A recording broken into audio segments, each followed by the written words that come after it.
नमस्कार दोस्तों। मैं आलोक सिंह आपको कोचिंग जंक्शन के प्लेटफॉर्म से प्रणाम करता हूं, नमस्ते करता हूं। और हम लोग अपने स्वास्थ्य का ख्याल रखते हुए पढ़ाई लिखाई को भी आगे बढ़ाते रहें। और इस महामारी के दौर में हमने कहा ना कि आपदा को अवसर में बदलने की कोशिश किया जाए, आपदा को अवसर में बदलने की कोशिश किया जाए। ठीक है ना। तो जब हम आपदा को अवसर में बदलने की बात करते हैं तो इसका सीधा सा तात्पर्य होता है कि कहीं न कहीं जो है, जब एक क्राइसिस आती है, एक संकट आता है, तो उस संकट से हमें भागना नहीं है, उसमें बहाना नहीं बनाना है। कहीं न कहीं हमें उसका डट करके मुकाबला करना है। और आपको बताएं कि कुछ साल पहले एक कवि सम्मेलन में उदयपुर के एक शायरा ने कहा भी था, इन चुनौतियों की तरफ इशारा भी किया था कि हमारी नस्ल ने ऐसे में आंख खोली है, हमारी नस्ल ने ऐसे में आंख खोली है जहाँ पे कुछ नहीं बेरंग मंजरों के सिवा, जहाँ पे कुछ नहीं बेरंग मंजरों के सिवा। मतलब कि कहीं न कहीं इस बात का इशारा था कि जिस दौर में हमारी ये पीढ़ियाँ आ रही हैं, हमारी जो जनरेशन आ रही है, उसमें अगर हम राजनीति से इतर बात करें पर्यावरण को लेकर के, तो आप देख रहे हैं कि पेड़ों की कितनी ज़्यादा कटाई हो गई। जो पेड़ पौधे हमें ऑक्सीजन देते थे, वह कहीं न कहीं उनकी संख्या कम होने लगी। तो निश्चित रूप से जो शॉर्टेज हुआ हमारे वायुमंडल में, वह किस गैस का है? ऑक्सीजन का। आप फॉरेस्ट रेशियो देख सकते हैं विभिन्न क्षेत्रों में। तो यह कहीं न कहीं इस बात का इशारा करता है कि हम एक संकट के मुंह में खड़े हैं, मुंह बाए हुए एक आपदा, एक संकट के सामने खड़े हुए हैं। ठीक है ना। ऐसे में निश्चित रूप से अपनी सुरक्षा का दायित्व भी किसके ऊपर होगा? हमारे ऊपर होगा। तो एक चीज़ और मैं आपसे कहना चाहूँगा इसी कड़ी में कि कहीं न कहीं हमें पेड़ पौधों की सुरक्षा, उनको लगाने के लिए एक उपाय करना चाहिए, उनकी देखभाल करनी चाहिए। और सभी की यह जिम्मेदारी बनती है कि आप जो है अपने हाथों से खुद कुछ पेड़ पौधों को लगाएं, उनके देखभाल करें। और जीवन तो जीना है, संघर्ष करके जीना है। कायरता पूर्वक ढंग से अगर हम कहें कि जीवन जीने का कोई बहुत मतलब नहीं होता है, तो बहादुरी के साथ डट करके मुकाबला करना है और निश्चित रूप से केयर करना है। और आगे आने वाली पीढ़ियां हमारी सुरक्षित रहें, सुरक्षित हाथों में रहें। इसके लिए हमें क्या करना है? पेड़ पौधों की संख्या में बढ़ोतरी करनी है। ठीक है ना। तो निश्चित रूप से यह जिम्मेदारी भी हमारे आपके कंधों पर ही आकर के खड़ी होती है। हम पिछली पीढ़ियों को या आगे आने वाली पीढ़ियों को एक बहाना बना करके नहीं दे सकते हैं। तो दोस्तों, यह सारी चीज़ें हमको आपको सबको ध्यान में रखनी है। और साथ ही साथ जो सबसे महत्वपूर्ण बात है कि अपने पढ़ाई लिखाई को भी आगे रखना है, क्योंकि हमारी रोजी रोटी, रोजगार जो है या नौकरी एक बहुत बड़ा उद्देश्य है। आप किसी भी एग्जाम की तैयारी करते हैं, संविधान उसका एक महत्वपूर्ण पार्ट है। अगर हम संविधान पढ़ रहे हैं, संविधान जान रहे हैं, एक बेसिक समझ हमारे संविधान के विषय में हो चुकी है या हो रही है, तो हमें अपने पर्यावरण के संरक्षण का भी उत्तरदायित्व निभाना पड़ेगा। हम सिर्फ सरकार से उम्मीद नहीं कर सकते कि सरकार इसका संरक्षण करे। कुछ हमारी भी जिम्मेदारियां हैं, कुछ हमारे भी नैतिक दायित्व हैं, उनका निर्वहन करना है। तो पढ़ाई लिखाई को आगे बढ़ाते हुए दोस्तों, हम लोग देखते हैं संविधान का कैसे कैसे विकास होता है, उसका निर्माण कैसे हुआ, हो रहा है, यह तमाम चीज़ें देखने को मिलती हैं। तो आगे आता है कि भारतीय संविधान की जो प्रकृति है, उसके ऊपर एक प्रश्न खड़ा होता है कि यह कैसा है। तो कभी कभी कहा जाता है कि भारतीय संविधान जो है वह संघात्मक है, फेडरल। क्या है? फेडरल। कभी कभी कहा जाता है कि यह यूनिटरी है, एकात्मक है। ठीक है ना। तो हम इसे फेडरल कहते हैं, तो उसके पीछे अपने कुछ तर्क हैं। जब उसे हम यूनिटरी कहते हैं, एकात्मक कहते हैं, तो उसके पीछे भी अपने कुछ तर्क हैं। तो भारतीय संविधान किस रूप में संघात्मक है और किस रूप में एकात्मक है, इस चीज़ की एक समझ हमें होनी चाहिए। तो आगे देखते हैं कि दुनिया के विभिन्न विद्वानों ने भारतीय संविधान को क्या क्या कहा है और क्या क्या संघात्मक संविधान या एकात्मक संविधान का लक्षण होता है, इस चीज को हमें ध्यान देना है।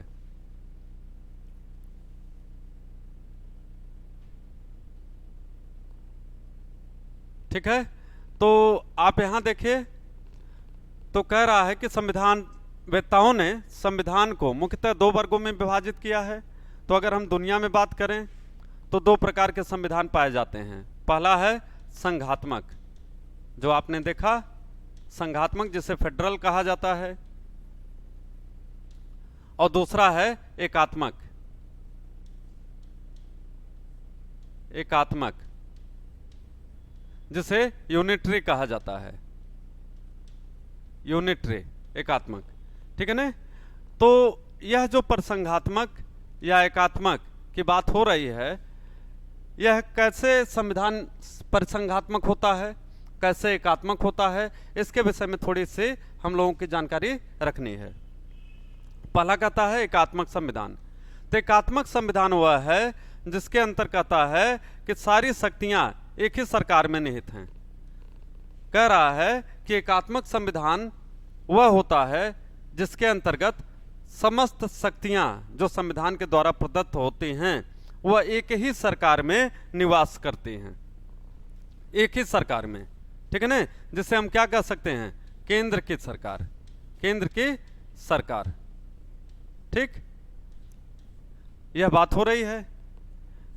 किंतु अगर हम परिसंघात्मक संविधान, फेडरल कॉन्स्टिट्यूशन की बात करें, तो फेडरल में आप देखेंगे इसके अंतर्गत क्या कह रहा है, तो यहां पे कह रहा है कि फेडरल के अंतर्गत कहता है कि जिसमें शक्तियों का केंद्र और राज्यों में विभाजन होता है। शक्तियों का केंद्र और राज्य में विभाजन होता है। ठीक है, मतलब दो तरीके की सरकार होती है, दो प्रकार की सरकार होती है। एक केंद्र की, केंद्र सरकार, और दूसरा होता है राज्य सरकार, राज्य सरकार। ठीक है ना, यह दोनों बातें आपको याद रखनी है, एक केंद्र सरकार होती है और दूसरी राज्य सरकार होती है। ठीक है, इसके बाद आगे थोड़ा सा देखा जाए तो यहां पे क्या कह रहा है कि संघात्मक संविधान के उपर्युक्त वर्णित सभी आवश्यक तत्व भारतीय संविधान में विद्यमान हैं, लेकिन कौन से, यहां पर थोड़ा सा ध्यान देना है। तो यहां पर देखिए क्या कह रहा है, प्रोफेसर केसी वेयर, प्रोफेसर केसी वेयर के अनुसार परसंघीय सिद्धांत के अंतर्गत संघ और इकाइयों में शक्तियों का विभाजन होता है। संघ और इकाइयों में, संघ का मतलब होता है केंद्र और इकाइयों का मतलब होता है राज्य। ठीक है ना, तो कहता है केंद्र और राज्य में शक्तियों का विभाजन होता है। ठीक है, और यह विभाजन ऐसी रीत से किया जाता है जिससे प्रत्येक अपने क्षेत्र में पूर्णतया स्वतंत्र हो। कहता है कि न तो केंद्र राज्य के मामले में हस्तक्षेप करेगा, इंटरफेयर करेगा, और न ही राज्य केंद्र के मामले में हस्तक्षेप, इंटरफेयर करेगा। तो दोनों को एक दूसरे के मामलों में हस्तक्षेप करने का अधिकार नहीं प्राप्त है। ठीक है ना, केंद्र न तो राज्य के मामले में हस्तक्षेप करेगा और न ही राज्य केंद्र के मामले में हस्तक्षेप करेगा। ठीक, आगे देखिए, कह रहा है कि संघात्मक संविधान के सामान्यतः निम्नलिखित आवश्यक तत्व पाए जाते हैं। क्या क्या हैं, दो सरकार होनी चाहिए, दो सरकार।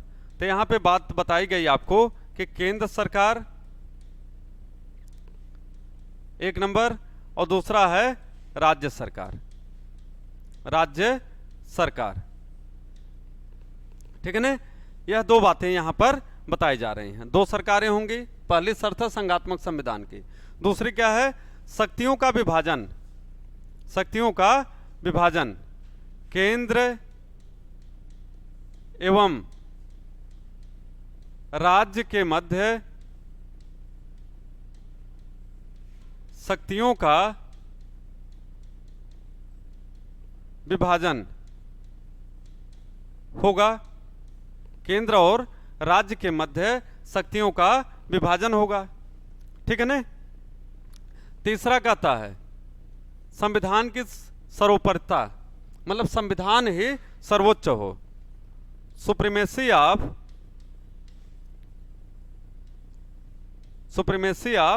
कॉन्स्टिट्यूशन।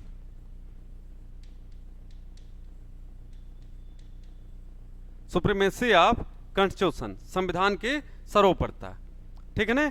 यह चीज आपको याद रखनी, मतलब किसी भी बात की स्थिति में जो संविधान में वर्णित उपबंध हैं, जो संविधान में स्थापित नियम हैं, उन्हीं के अनुरूप ही निर्णय लिया जाएगा। यह संविधान की सर्वोपरिता है कि किसी भी विवाद की स्थिति में जो संविधान में वर्णित उपबंध हैं, जो संविधान में मेंशन किए गए नियम हैं, रूल्स एंड रेगुलेशंस हैं, प्रोविजंस हैं, उसी के अनुरूप क्या किया जाएगा, कार्य किया जाएगा। ठीक है ना। इस चीज को याद रखना है। फिर है लिखित संविधान, रिटन कॉन्स्टिट्यूशन, रिटन कॉन्स्टिट्यूशन, लिखित संविधान यह होना चाहिए। तो यह भी शर्त है संघात्मक संविधान की कि संविधान कैसा होना चाहिए, लिखित होना चाहिए। साथ ही साथ कह रहा है संविधान की अपरिवर्तनशीलता, संविधान की अपरिवर्तनशीलता, मतलब संविधान में परिवर्तन नहीं किया जा सकता, नहीं किया जा सकता। ठीक है ना। यह भी एक बात यहां पर बताया जा रहा है। आगे कह रहा है कि न्यायालय का प्राधिकार, तो इसको आप कह सकते हैं कि authority of judiciary, authority of judiciary. ठीक है। तो जब हम कहते हैं कि अथॉरिटी ऑफ जुडिशरी, इसका तात्पर्य है कि वह संविधान का प्राधिकार क्या है, उसका अधिकार क्षेत्र क्या है। तो यह है किस पर आधारित है, जुडिशियल सुप्रीमेसी पर, जुडिशियल सुप्रीमेसी पर आधारित है, न्यायिक सर्वोच्चता पर आधारित है। मतलब किसी भी विवाद की स्थिति में न्यायपालिका वह बॉडी होगी जो अंतिम निर्णय लेगी। यह चीज यहां पर बताया जा रहा है। ठीक है। इसके बाद आगे हम लोग देखते हैं तो क्या कह रहा है कि संविधान संघात्मक संविधान के उपर्युक्त वर्णित सभी आवश्यकता तो भारतीय संविधान में विद्यमान है। ठीक है। सभी लक्षण भारतीय संविधान में विद्यमान है। ठीक है। तो प्रोफेसर केसी वेयर क्या कहते हैं, इनके अनुसार भारतीय संविधान अर्धसंघीय संविधान है, क्वासी फेडरल, क्वासी फेडरल।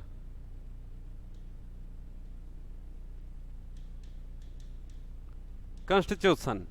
ठीक है ना। तो जब कहते हैं क्वासी फेडरल या अर्ध संघात्मक, इसका तात्पर्य क्या होता है कि मतलब कि भारतीय संविधान पूर्ण रूप से न तो संघात्मक है न ही पूर्ण रूप से एकात्मक है। कुछ लक्षण इसमें ऐसे पाए जाते हैं जो एकात्मक हैं और कुछ लक्षण ऐसे हैं जो संघात्मक। तो जब दोनों ही के लक्षण पाए जाते हैं तो उनको हम क्या कह सकते हैं, अर्धसंघात्मक। तो केसी वेयर का यह अपना कमेंट है व्यक्तिगत रूप से, यह ब्रिटेन के संविधान विशेषज्ञ थे। तो इन्होंने जब भारतीय संविधान का अध्ययन किया तो भारतीय संविधान के गुणों को देखते हुए इन्होंने कहा कि यह संविधान क्या है, अर्धसंघात्मक है। Indian constitution is a quasi federal constitution. ठीक है ना। इस चीज के यहां पर बात की गई है। फिर क्या कहा कि जेनिंग्स साहब, सर आइवर जेनिंग्स, इनका क्या नाम है, सर आइवर जेनिंग्स। इन्होंने क्या कहा, जेनिंग्स साहब ने एक ऐसा संघ कहा है जिसमें केंद्रीकरण की सशक्त प्रवृत्ति है। एक ऐसा संविधान है जिसमें केंद्रीकरण की सशक्त प्रवृत्ति है। मीन्स भारत का जो संविधान है वह एक ऐसा संविधान है जो केंद्रोन्मुखी है। जो विशेष शक्तियां हैं वह किसके हाथ में हैं? तो कहता है केंद्र के पास है। भारतीय संविधान में जो विशेष पावर है, विशेष शक्तियां हैं, वह किसके पास हैं? तो कह रहा है कि वह केंद्र के पास हैं। उसका एग्जाम्पल यहां पर दे रहे हैं। जैसे राज्यपाल की नियुक्ति की बात होती है, कौन करता है? तो कह रहा है कि राष्ट्रपति। राज्यपाल की नियुक्ति कौन करता है? राष्ट्रपति। अनुच्छेद 155-56 आप पढ़ेंगे तो वहां पर यह दिखेगा, ठीक है। और राज्यपाल की नियुक्ति राष्ट्रपति तो करता ही है। Governor of state is appointed by the president of India, but राज्यपाल राष्ट्रपति के प्रसाद पर्यंत अपना पद धारण करते हैं। तो कहता है कि जो राज्यपाल का टेन्योर है, कार्यकाल है, वह किसके आशीर्वाद के परिणाम स्वरूप चलता है? तो कहता है कि राष्ट्रपति के। तो राज्यपाल जब तक कार्य कर रहा है वह किसके ऊपर आश्रित है? कहता है वह राष्ट्रपति के प्रसाद पर्यंत, उसके आशीर्वाद तक ही अपने पद पर बना रहेगा, ठीक है ना। कहने का मतलब है कि अगर राज्यपाल को नियुक्त करने का अधिकार राष्ट्रपति के पास है तो उसे हटाने का भी अधिकार किसके पास होता है? राष्ट्रपति के पास, प्रेसिडेंट ऑफ इंडिया के पास, ठीक है ना। इस चीज को याद रखना है। अनुच्छेद 249 यह बहुत महत्वपूर्ण है, वेरी इंपॉर्टेंट है। यहां पर क्या कह रहा है कि यदि राज्यसभा अपने सदस्यों के 2/3 बहुमत से यह घोषित कर दे कि राष्ट्रीय हित में संसद राज्य सूची के किसी विषय पर कानून बनाए, तो संसद उस विषय पर विधि बना सकती है। मतलब यह कह रहा है कि यदि राज्यसभा 2/3 बहुमत से राज्य सूची के विषय को राष्ट्रीय महत्व का घोषित कर दे, राष्ट्रीय महत्व का घोषित कर दे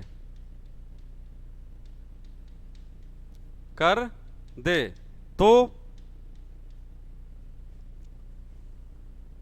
केंद्र की संसद को यह अधिकार प्राप्त हो जाता है कि वह उस राज्य सूची के विषय पर जिसको कि राज्यसभा ने राष्ट्रीय महत्व का घोषित किया है उस पर विधि बना सकती है।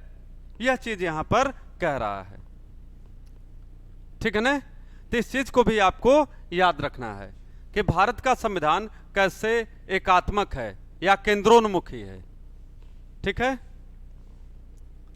आगे चला जाए।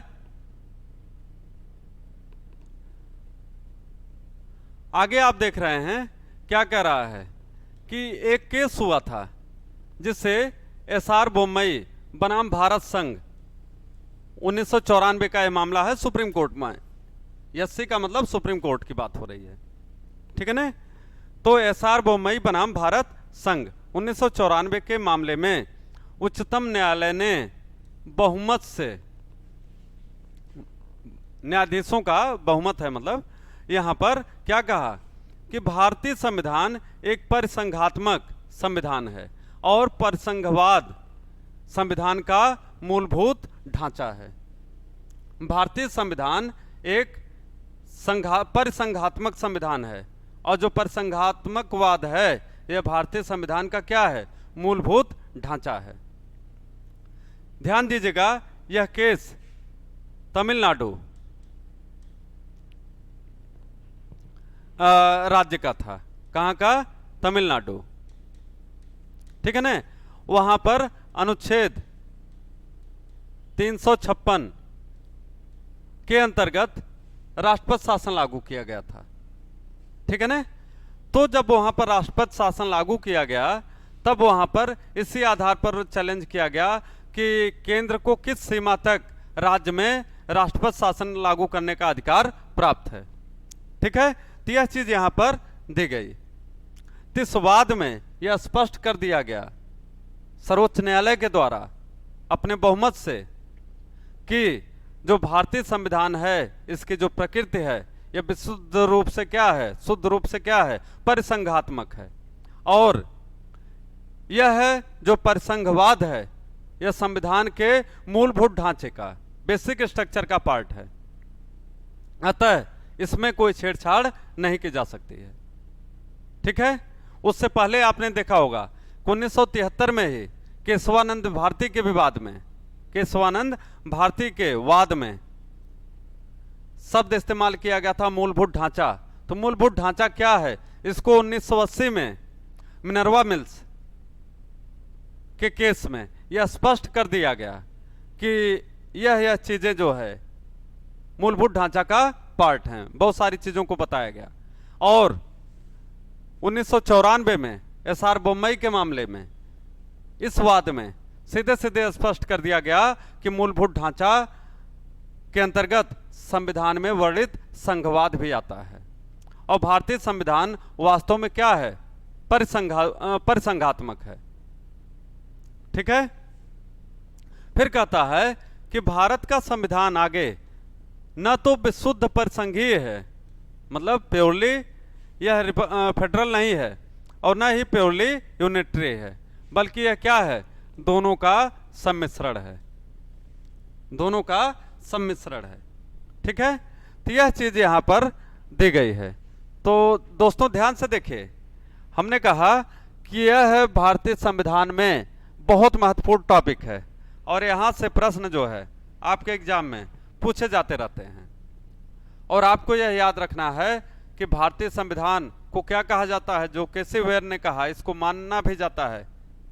तो कहा कि अर्ध संघात्मक, अर्ध संघात्मक। यह पूर्ण रूप से संघात्मक नहीं है, किंतु आधा है। क्यों? क्योंकि इसके अंतर्गत आधे लक्षण जो है एकात्मक संविधान के मिलते हैं और आधे लक्षण जो है संघात्मक सरकार के मिलते हैं। यह चीज आपको याद रखनी है। ठीक है। फिर आगे थोड़ा सा कुछ बेसिक चीजें आप देख लीजिए कि संघात्मक सरकार जो है क्या है, संघात्मक संविधान।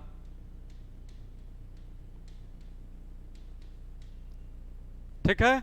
और यहां एकात्मक संविधान कर दीजिए, एकात्मक संविधान। ठीक है। तो संघात्मक संविधान के अंतर्गत क्या कह रहा है, संघात्मक संविधान के अंतर्गत कह रहा है कि लिखित संविधान होगा,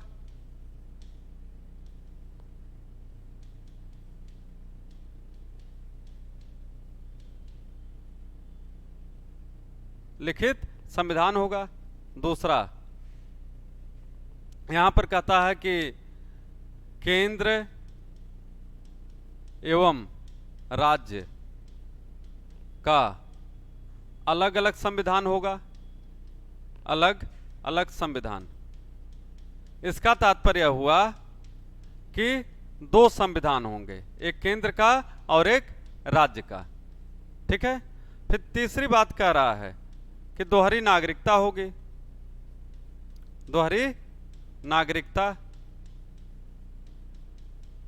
केंद्र की एवं राज्य की। चौथा न्यायिक सर्वोच्चता, न्यायिक सर्वोच्चता।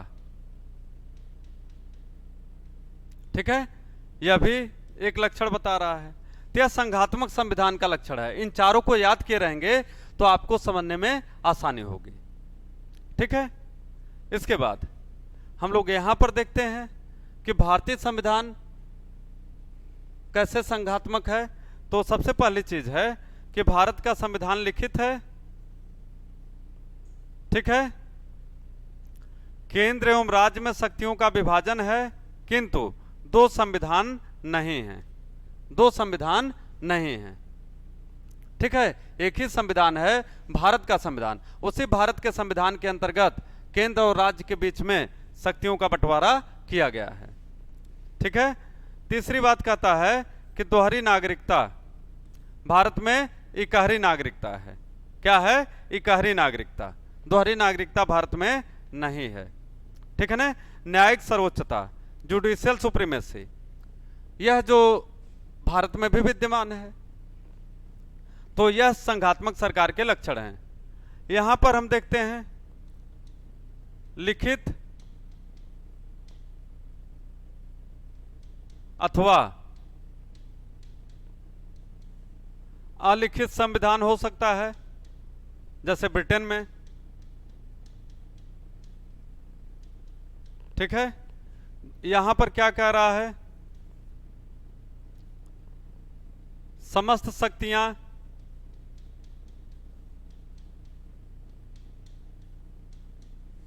केंद्र के पास होंगे,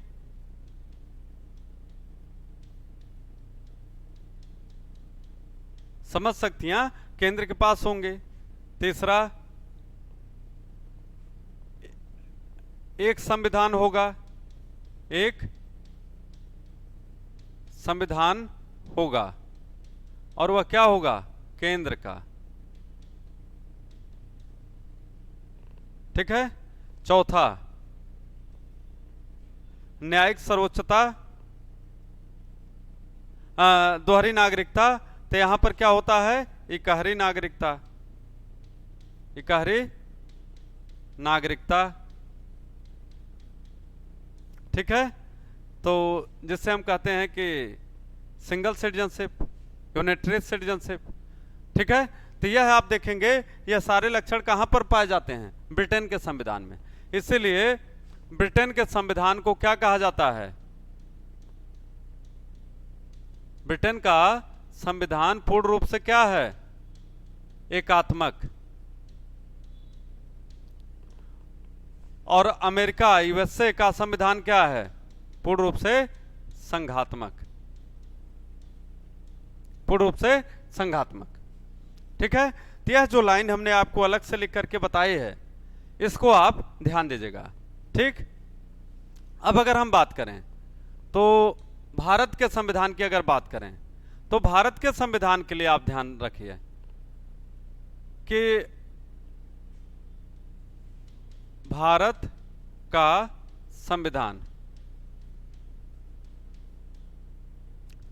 पहला लिखित संविधान है,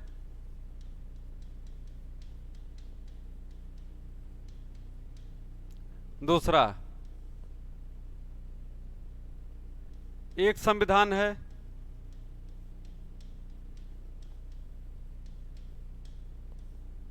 के अंतर्गत केंद्र एवं राज्य के मध्य शक्तियों का विभाजन किया गया है, शक्तियों का विभाजन किया गया है।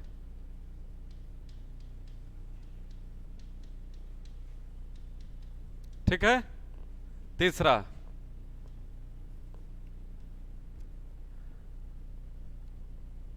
इकहरी नागरिकता है।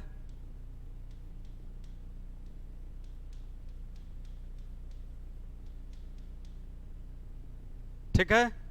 पूरे भारत की सिंगल सिटीजनशिप की बात की गई है, इकहरी नागरिकता की बात की गई है। और चौथा, न्यायिक सर्वोच्चता, न्यायिक सर्वोच्चता। ठीक है। तो आप देखेंगे कि यह दो लक्षण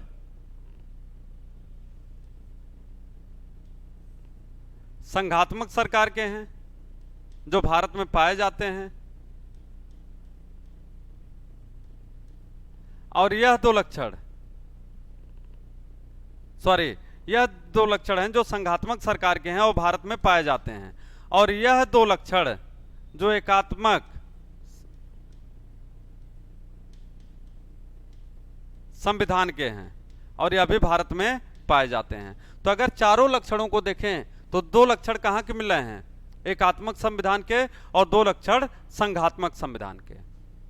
तो इस रूप में हमें लग रहा है कि अब आप स्पष्ट रूप से समझ पाए होंगे कि वास्तव में भारतीय संविधान किस हद तक एकात्मक है और किस हद तक संघात्मक है। ठीक है ना।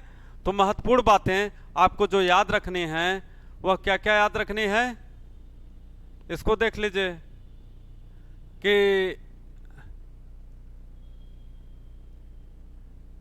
केसी हुएर ने भारतीय संविधान को क्या कहा है, अर्थसंघात्मक। केसी हुएर ने भारतीय संविधान को क्या कहा है, अर्धसंघीय संविधान। इसको याद किए रहिए, बहुत इंपॉर्टेंट है, ठीक है, पूछा जाता है। सर आइवर जेनिंग्स ने कहा एक ऐसा संघ है जिसमें केंद्रीकरण की सशक्त प्रवृत्ति है, यह भी बहुत इंपॉर्टेंट है, कोटेशन है, यह है कोटेशन है इनका। और अर्धसंघीय संविधान, यह केसी हुएर का कमेंट है। तो यह दोनों जो कमेंट हैं यह आपके एग्जाम में पूछे जाते हैं। फिर आगे हम देखते हैं कैसे कैसे भारतीय संविधान संघात्मक एकात्मक होता है, उसका लक्षण यह बताया जा रहा है, ठीक है।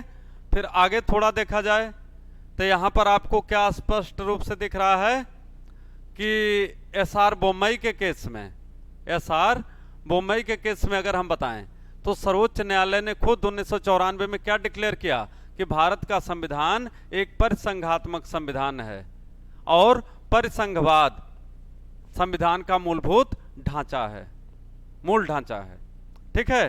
तो फिर बाद में कहा जा रहा है दूसरे कमेंट में कि भारत का संविधान न तो विशुद्ध रूप से परिसंघीय है और न ही विशुद्ध रूप से एकात्मक, अर्थात यह दोनों का मिला जुला रूप है, ठीक है। तो इस प्रकार से आप देखते हैं कि संघात्मक और एकात्मक संविधान जो दुनिया में चलते हैं, जो सरकारें गठित होते हैं, इनके बीच में मूलभूत अंतर क्या है। और ध्यान से सुनिए कि यह बहुत महत्वपूर्ण टॉपिक है। यह ऐसे प्रश्न होते हैं जहां पर हम कहीं न कहीं गलती कर जाते हैं, तो वह गलती हमें मित्रों नहीं करनी है, ठीक है ना। इसको ध्यान से आपको पढ़ना है। बहुत बहुत धन्यवाद आपको, और टॉपिक का रिवीजन करते रहिए, जम के पढ़ते रहिए। और हमने कहा कि यह पूरा पोर्शन आपके लिए बड़ा महत्वपूर्ण है। Good luck, bye bye.